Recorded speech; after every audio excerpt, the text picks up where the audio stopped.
Hi everyone.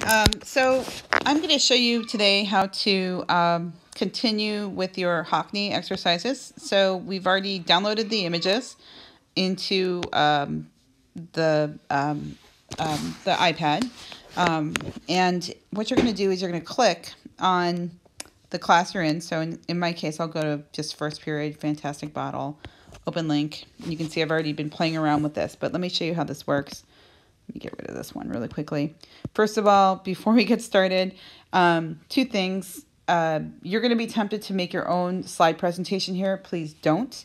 You're going to make a copy of the original template that I have because I have it set to a specific aspect ratio. And I looked into this. You cannot do this on an iPad. So if you're on a computer, you can. It's 11 by 14. But on an iPad, I don't know how to do it. I looked it up, couldn't find it. Also, every single thing you do on here will be visible for everyone else to see. I'll see all your revisions. So if there's something you don't want me to see, if you post something on your slide, even if you get rid of it, not that I'm planning on going back and looking at people's revisions, but if I see something a little off, I can see who put what where. So just be aware of that.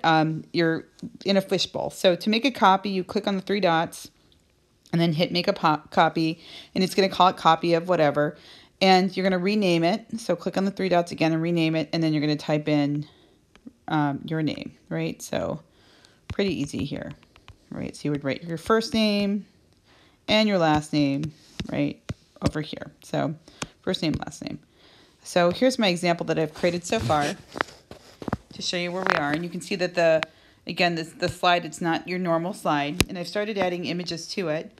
So let me show you how to do this. So let me click on the plus, and I'm going to go to images from photos. And you can see I have all these other images I've downloaded.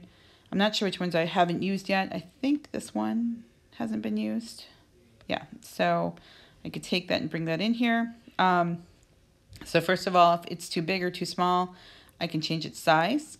I can also choose to crop the image, and I can also choose to rotate it, which I think really makes it for a much more interesting version. And I want to also point out that as I work on this, I'll make that a little bigger now that I see that it fits there. Yeah, that looks a little better. As I'm continuing to work on this, I might decide to change the layer order, so I can send this to back. So now it's behind, and it's kind of like a stack of cards. So you have a little bit more control with Adobe Photoshop than you would with this program, but hey, we'll make do with what we have. So you might have to kind of manipulate different things and move them around to make this work for you. But the idea behind this is you want to be able to see the whole bottle. So I can clearly see that I'm missing, right, this image over here, and I think this one would look better if I crop this in so that I could see more of this one back here. But I need to show more of that nozzle up here. So I'm going to show all my images, right? So I'll go back, image from camera. Oops, not from camera. Yep. Cancel.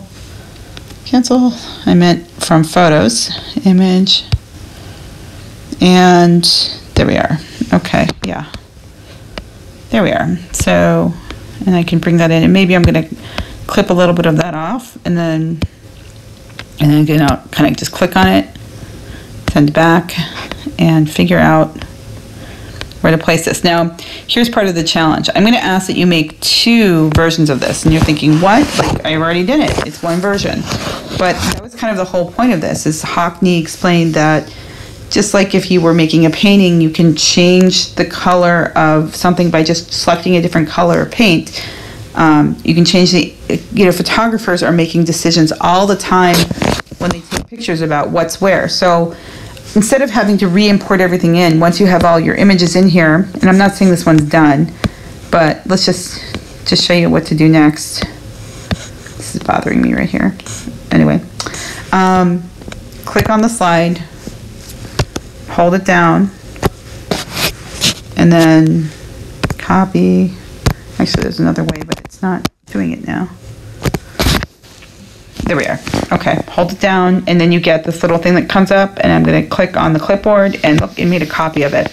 So on version 2, I could maybe change the order, I could rotate things, put things in front, but I want you to have two versions of this where you have altered the appearance of the fantastic bottle by manipulating how you choose to place these images on here. So don't just make one image. And once you've done it, it's turned in. It'll be in that folder, so I can go ahead and see it. So this is day 2 of the Hockney exercise, just to complete the fantastic bottle. Once you finish it, it's saved. It's due by the end of the day today. And by day 3, sometime you should be taking pictures of your first Hockney joiner. So, you know, look at the weather report. Feel free to use this as a guide. Again, I want to emphasize that we are doing social distancing, so make sure that this is somebody who is in your immediate family. You're not really supposed to be going out into the community to do this, but you can go out with, like, I go out for walks every day, but I don't go and hang out with other people. If I see someone across the street, I might wave to them, but I'm not going to walk over and stand next to them. I'm going to keep myself about 2 or 3 meters away from them at least when I'm doing any kind of activities, and I'm outside when I do that. And you can see you're going to be making a second Hockney joiner the next week after, so you might want to plan ahead for that as well. And that's where we are with this. So have fun and enjoy, but this will get you started for the first